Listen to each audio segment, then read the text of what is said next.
नमस्कार मित्रमैत्रिणींनो, जर तुम्हाला आपल्या चॅनलवरच्या कथा आवडत असतील तर लाईक करत जात जा आणि चॅनलला सबस्क्राईब करून बाजूची घंटी दाबा आणि ऑलवर सेट करा. म्हणजे जेव्हा जेव्हा मी नवीन व्हिडिओ किंवा कोणतीही नवीन पोस्ट अपलोड करेन तेव्हा ती सगळ्यात आधी तुमच्यापर्यंत पोहोचेल. धन्यवाद. तर वळूया आपल्या कथेच्या पुढच्या भागाकडे. होकार आहे प्रिन्सेसचा.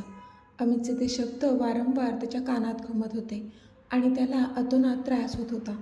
त्याने घरी आल्यास त्याचा फोन आज खरंच सायलेंट केला होता आणि टेबलवर फेकून दिला होता. त्यामुळे आराध्याने केलेल्या अगणित कॉल्स आणि मेसेजपर्यंत तो पोहोचूच शकला नव्हता. जानूने सगळं आवरलं आणि ती पटकन तिच्या बेडरूममध्ये जाण्यास निघून गेली. तिला कसंही करून आता अमितशी बोलायचं होतं. त्याला आरू आणि रॉनीच्या नात्याबद्दल सांगायचं होतं. असा कसा तो आरूला न विचारता तिच्या लग्नाचा निर्णय घेऊ शकत होता? शिवाय ह्याबद्दल त्याने तिलासुद्धा काही कल्पना दिली नव्हती. असा कसा करू शकत होता तो? तिला तर रागच आला होता त्याचा. आधी तर ह्यासाठी त्याच्याशी भांडणार होती ती आणि नंतरच ती त्याला रॉनी आणि आरूच्या नात्याबद्दल सांगणार होती. म्हणून जितकं लवकर जाता येईल तितक्या भराभर पायऱ्या चढत ती त्यांच्या बेडरूमकडे निघाली. आता पुढे जानू बेडरूममध्ये आली होती. तिने सगळीकडे नजर फिरवली पण तिला तिचा मीत मात्र कुठेच दिसला नाही. मीत, कुठे आहात तुम्ही? तिने त्याला आवाज दिला आणि सगळीकडे त्याला शोधू लागली. बाल्कनीमध्ये, मग वॉशरूममध्ये पण शोधलं तिने, पण तो मात्र तिला तिथे दिसलाच नाही. कुठे आहे ते? ती विचार करू लागली, कारण जेवणानंतर त्याने रूममध्ये येणं अपेक्षित होतं तिच्यासाठी, पण तो मात्र आलाच नव्हता. मग मात्र तिने तिचा फोन घेतला आणि सरळ त्याचा नंबर डायल केला. येस जान, समोरून त्याचा आवाज आला. मीत, कुठे आहात तुम्ही? मी कधीपासून वाट पाहते तुमची रूममध्ये. जान, तू झोप, मी स्टडीमध्ये आहे, मला उशीर होईल. तो बोलला तसं तिला अजूनच त्याचा राग आला. What do you mean by उशीर होईल? हां, मला ते काही माहीत नाही. तुम्ही आत्ताच्या आत्ता रूममध्ये या. ती बोलली तशा त्याच्या मात्र भुवया उंच झाल्या. व्हॉट? Come again? तो बोलला. I said come in to our room. ती तरी त्याच स्टेशनमध्ये बोलली. तसा तो गालातच हसला. जान, तुला झोप येत नाही आहे का माझ्याशिवाय? Do you want something from me? तो मिश्किलपणे बोलला, पण त्याच्या बोलण्याचा अर्थ तिला बरोबर समजला तसे तिने डोळेच फिरवले. मीत, नाटकी सोडा, ओके? तुम्ही येणार आहात की नाही ते सांगा. ती आता चिडून बोलली. तशी लॅपटॉपवर चालणारी त्याची बोटं थांबली. अगं, चिडायला काय झालं तुला? एका प्रोजेक्टवर काम करतोय, तेच थोडंसं कंप्लीट करत होतो. बास, ते झालं की मग येतोच. तो बोलला. लवकर या प्लीज, ती बोलली. ओके स्वीट हार्ट, तो बोलला. मीत, तुम्ही आल्याशिवाय मी झोपणार नाही हां, लवकर या. तो उशीर करेल म्हणून ती पुन्हा त्याला दटावून बोलली. तसा मात्र तो गालात हसला. आपका हुकुम सर आखोपर राणी सरकार, तो हसून बोलला. मी वाट बघते, ती बोलली. हो ग राणी, आता फोन ठेवला तर मी लवकर काम करून येऊ शकतो ना? तो बोलला तशी तिला तिची चूक कळली आणि तिने बाय बोलून फोन पटकन ठेवून दिला. आत्ता हिला काय झालं? काय एवढी चिडली असेल बरं? मी तर असं काहीच केलेलं नाही आहे की ज्यामुळे ती चिडेल. मग कशामुळे चिडली असेल? तो मनातच विचार करू लागला, पण त्याला ठोस असं काहीच आठवत नव्हतं. असो, काम काय होतच राहील, पण आधी लवकरात लवकर मला जायला हवं. मॅडमचा फुगा फुटण्याच्या अगोदर मला वरती जायला हवं, नाहीतर तुझं काही खरं नाही अमित. तो स्वतःशीच बोलला आणि मग लॅपटॉप बंद करून स्टडीमधून निघाला. इथे जानू कधीपासून इकडे तिकडे चक्रा मारत होती आणि अमितची वाट बघत होती. आपण आता अमितशी रॉनी सर आणि आशूबद्दल कसं बोलायचं ह्याचा विचार करत होती. कुठून सुरुवात करावी ते तिला कळत तर नव्हतं, पण सुरुवात मात्र करावीच लागणार होती, कारण आता वेळ निघून गेली होती. त्यामुळे अमितला रॉनी आणि आरूच्या नात्याबद्दल कळणं खूपच गरजेचं होतं. हे जान, कसला एवढा विचार करते? त्याने हळूच येऊन तिच्या पोटाला विळखा घातला होता आणि तिच्या कानात हळूच विचारत होता तो. कधीपासून ती आरू आणि रॉनीच्या विचारात इतकी गळून गेली होती की तो कधी रूममध्ये आला आणि त्याने कधी तिला मागून मिठीत घेतलं तिला कळलं देखील नाही. पण आता मात्र भानावर आली ती. तुम्ही लगेच आलात पण? तिने विचारलं. कारण तो तर म्हणाला होता की थोडं काम करून येईल. मग लगेच कसा आला तो? हे बघ, हे असं असतं तुझं. तूच बोलावलंस ना मला आणि आता मी लवकर आलो तरी तुला प्रॉब्लेम आहे. काय करू मी? तो मुद्दाम नाटकीपणे बोलला. तशी ती डोळे बारीक करून त्याच्याकडे पाहू लागली. तुम्ही जास्त नाटकी नका करू हां, ती चिडून बोलली. अगं, आत्ता मी काय केलं? तू उगाचच भांडतेस माझ्याशी. काय झालंय काय तुला एवढं चिडायला? त्याने विचारलं. तशी ती अजूनच रागात आली. मला काय झालंय? आधी तुम्ही स्वतःला बघा, तुम्हाला काय झालंय? तिने चिडून विचारलं. मला? मला काय झालंय? त्याने उलट तिलाच विचारलं. तेच विचारते मी, तुम्हाला काय झालंय? असे तर नव्हतात तुम्ही मीत. ती नाराज होत बोलली तसा तो तिच्याकडे पाहू लागला. जान, नक्की काय झालंय? त्याने आता तिचे दंड पकडून विचारलं. तसं तिने नजर वर करून त्याच्याकडे पाहिलं. मीत, आरू माझी कोणीच नाही का? तिने विचारलं. असं का विचारतेस जान? त्याने काळजीने विचारलं. सांगा ना मीत, आरू तुमची बहीण आहे पण माझी कोणीच नाही आहे का ती? तिने पुन्हा विचारलं. असं नको म्हणूस जान, तुझं रक्ताचं नातं नसलं तिच्याशी तरी तू तिची बहीण आहेस. तुझ्यामुळे तिला दुसरं आयुष्य मिळालं आहे म्हणून आरूवर आमच्या सगळ्यांपेक्षा जास्त तुझा हक्क आहे. तो खूप मनापासून बोलला. तसे तिने डोळे पुसले. हो ना, मग आरूचं लग्न ठरवण्याआधी तुम्ही मला एकदाही सांगितलं नाही का मीत? तिने विचारलं. तसं त्याला तिच्या नाराज होण्याचं कारण कळलं. अच्छा, तर हे कारण आहे तुझ्या नाराजगीचं? त्याने हसून विचारलं. मीत, मी मस्करी करण्याच्या मूडमध्ये अजिबात नाही आहे ओके? ती पुन्हा नाराज होत बोलली. तसं त्याने तिला जागेवरच गोल फिरवलं आणि स्वतःच्या मांडीवर बसवलं. ओके, तो पण मिश्किलपणे बोलला. तशी ती डोळे बारीक करून त्याच्याकडे पाहू लागली. मीत, ती चिडून बोलून जातच होती की त्याने पुन्हा तिचा हात पकडला आणि आता तिला बेडच्या एका बाजूला बसवलं आणि तो बरोबर तिच्या समोर बसला. छान, मी पण मस्करी करण्याच्या मूडमध्ये अजिबातच नाही आहे ओके? तो बोलला तशी ती त्याच्याकडे पाहतच राहिली. जान, आरूसाठी मुलगा पसंत करताना मी तुला विचारलं नाही किंवा तुला काही सांगितलं नाही म्हणून नाराज आहेस का तू? त्याने विचारलं. नाराज होणारी मी कोण आहे मीत? ती बोलली. असं नको बोलूस जान, तो बोलला. मग तुम्हाला एकदाही मला सांगावंसं वाटलं नाही का? मला सोडा, पण मॉम आणि डॅड त्यांनासुद्धा तुम्ही काहीच आयडिया दिली नाही का मीत? का? आणि आरू, तिला तरी या गोष्टीची कल्पना आहे का मीत? तिने खूपच पोट तिडकीने विचारलं. तिचे प्रश्न त्याला कळत होते पण त्या प्रश्नांमागे आरूसाठी असलेली काळजी त्याला स्पष्ट दिसत होती.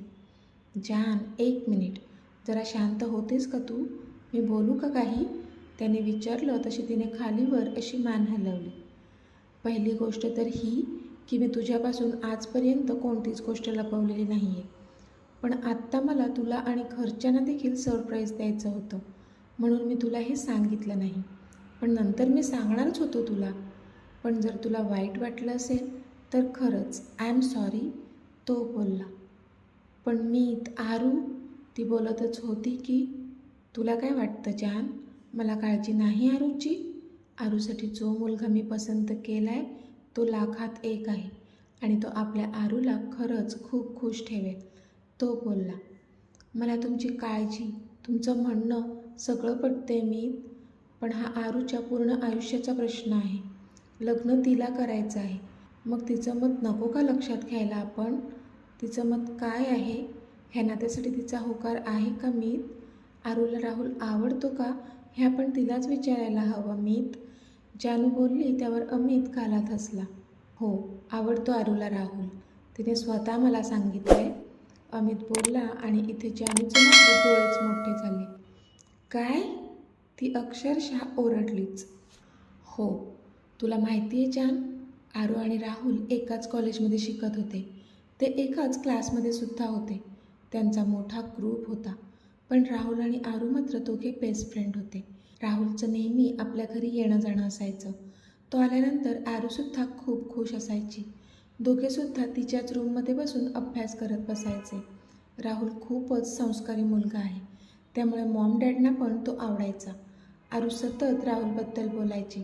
राहुलने आज हे केलं, राहुलसोबत मी आज भांडले, राहुलने माझ्यासाठी आईस्क्रीम मागवलं, राहुल खूप छान आहे, मला बरं नसताना माझ्या नोट्स पण कंप्लीट करतो, असं ती काही ना काही त्याच्याबद्दलच बोलायची.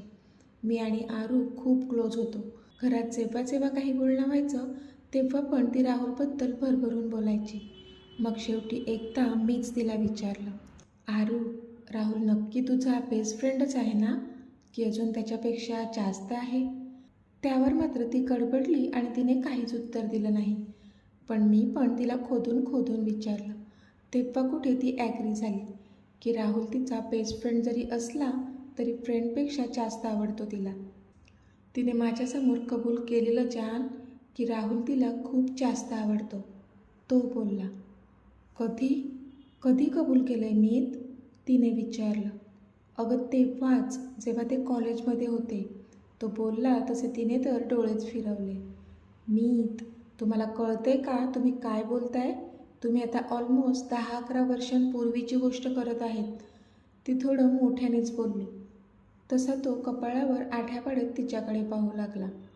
हो, मला चांगलंच कळतंय मी काय बोलतोय, तो थोडा बॉसी टोनमध्ये बोलला. तशी ती वरमली. आय एम सॉरी मीत, मला तसं म्हणायचं नव्हतं, ती खाली मान घालून बोलली.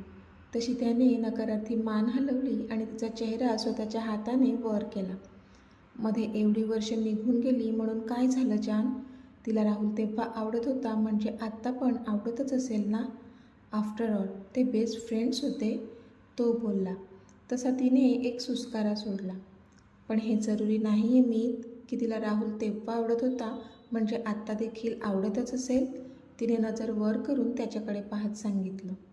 का नसेल आवडत जान? आपलंच बघ ना, इतक्या वर्षांनंतर देखील आपलं प्रेम तिळमात्रसुद्धा कमी झालेलं नाही आहे एकमेकांवरचं. आपलं अजूनही तेवढंच प्रेम आहे एकमेकांवर. अँड आय एम शुअर आरूला पण राहुल अजूनही आवडत असेलच, तो बोलला. आपली गोष्ट वेगळी होती मीत, तेव्हा आपलं प्रेम होतं एकमेकांवर, जे आजही कायम आहे. पण राहुल आरूची फक्त आवड होती, प्रेम नाही, ती बोलली. तसा तो एकटक तिच्याकडे पाहू लागला. म्हणजे? त्याने न समजून विचारलं. म्हणजे हेच मीत की कदाचित आरूला राहुलमध्ये जसा तुम्हाला वाटतोय तसा इंटरेस्ट आत्ता नसावा, ती बोलली. तुला एक्झॅक्टली म्हणायचं काय आहे जान? त्याने त्या धारदार नजरेने स्पष्टच विचारलं. तसा तिने भीतीने एक औंढा गिळला. मीत, ह्या 10-11 वर्षात खूप काही घडून गेलेलं आहे आपल्या आरूच्या आयुष्यात. तिने खूप सारं दुःख भोगलं आहे. ह्या मागच्या वर्षात तिची मेमरीसुद्धा गेली होती. त्यामुळे कदाचित तिच्या मनातल्या राहुलविषयीच्या ज्या भावना तिला आधी होत्या तशा प्रकारच्या आत्ता नसाव्यात. म्हणजे ती आता त्याला फक्त त्याचा मित्र समजत असावी, जानू बोलली. तसा अमित विचार करू लागला. पण जरी तसं असलं तरी जर आपण तिला ते आठवून दिलं तर कदाचित तिच्या त्या भावना पुन्हा जाग्या होऊ शकतात ना. आणि आपल्याला तसं करायला हवं जान, कारण राहुल खरंच खूप चांगला मुलगा आहे आणि तोच योग्य आहे आपल्या आरूसाठी. अमित तिच्या दंडानं पकडून खूपच काळजीने बोलला. तसा मात्र जानूने एक दीर्घ श्वास घेतला. मला आरूसाठी असणारी तुमची काळजी कळते मीत, पण जर ह्या इतक्या वर्षात जर दुसरं कोणी आपल्या आरूच्या आयुष्यात आलं असेल तर? आपल्या आरूला दुसरं कोणी आवडत असेल तर? जानूने घाबरतच विचारलं. तसं अमितने तिचे दंड सोडले आणि 2 पावलं मागेच सरकला तो. जान, तो मागे सरकत बोलला. तसं तिने पटकन पुढे जाऊन त्याचे हात हातात पकडले. पण अमितने तिच्याकडे पाहून नाहीमध्ये मान हलवली. पण असं कसं होऊ शकतं जान? म्हणजे आपल्याला कळलं तर असतंच ना असं काही असतं तर. आय मीन, तुला तरी कळलंच असतं ना, तू तर तिच्यासोबतच असायची नेहमी. हां, त्याने कचरतच विचारलं. त्याला अजूनही विश्वास बसत नव्हता. पण जानूने मात्र भीतीने एक औंढा गिळला. मग एक दीर्घ श्वास घेतला तिने. मला माहीत आहे मीत, आपल्या आरूच्या आयुष्यात दुसरं कोणीतरी आलं आहे and she is madly in love with him. Jaanu त्याचे हात घट्ट पकडत त्याच्या डोळ्यात बघून बोलली. तसा अमित मात्र सुन्न झाला. रॉनी! आरू जोरातच किंचाळत उठली. खूप घाबरलेली होती. फुल एसीमध्ये सुद्धा घामाने भिजली होती ती. तिने आजूबाजूला पाहिलं तर तिच्याच बेडरूममध्ये होती ती. तसं तिला कळलं की भयानक स्वप्न पाहिलं आपण. बहुतेक स्वप्न होतं ते. ती स्वतःशीच बोलली आणि तिने अस्वस्थपणे केसांमधून हात फिरवला. तिला काल रात्री जे घडलं होतं ते आठवलं आणि घाईघाईतच ती तिचा फोन शोधू लागली, जो बाजूलाच पडलेला होता. तिने पटकन फोन हातात घेतला आणि रॉनीचा काही मेसेज आला आहे का ते चेक केलं. पण हिरमुसली ती, कारण अजूनही त्याचा साधा एक मेसेजसुद्धा आला नव्हता की त्याने तिच्या अगणित मेसेजेसवर तिला रिप्लायसुद्धा केला नव्हता. पण काळजी तर तिला तेव्हा वाटली जेव्हा तिने पाहिलं की त्याने तर तिचे मेसेजेससुद्धा रीड केले नव्हते. घाबरलीच ती त्याच्या काळजीने. तिने पुन्हा त्याचा नंबर डायल केला, पण नाहीच. त्याने आत्तासुद्धा तिचा कॉल घेतलाच नाही. तिने पुन्हा नंबर डायल केला, पण तरी तेच. तो घेत नव्हताच तिचा कॉल. तसा तर तिचा जीवच घशात आला. तिने मोबाईलमध्ये वेळ पाहिली तर आता पहाटेचे 5 वाजले होते. ती पटकन उठली. वॉशरूममध्ये जाऊन तिने तोंडावर बदाबद पाणी मारलं. तसेच केस वर बांधले आणि जो हाताला येईल तो ड्रेस अंगावर चढवला आणि तशीच घराबाहेर पडली ती. आता कधी एकदा आपण त्याला पाहतो आणि तो ठीक आहे ना ह्याची खात्री होते असं झालेलं तिला. तर मित्रमैत्रिणींनो, आजचा भाग तुम्हाला कसा वाटला ते मला कमेंटमध्ये सांगा. आणि जर आवडला असेल तर व्हिडिओला लाईक करा, शेअर करा आणि चॅनलला सबस्क्राईब करून बाजूची घंटी नक्की दाबा. चला तर भेटूया आपल्या पुढच्या भागात. तोपर्यंत धन्यवाद.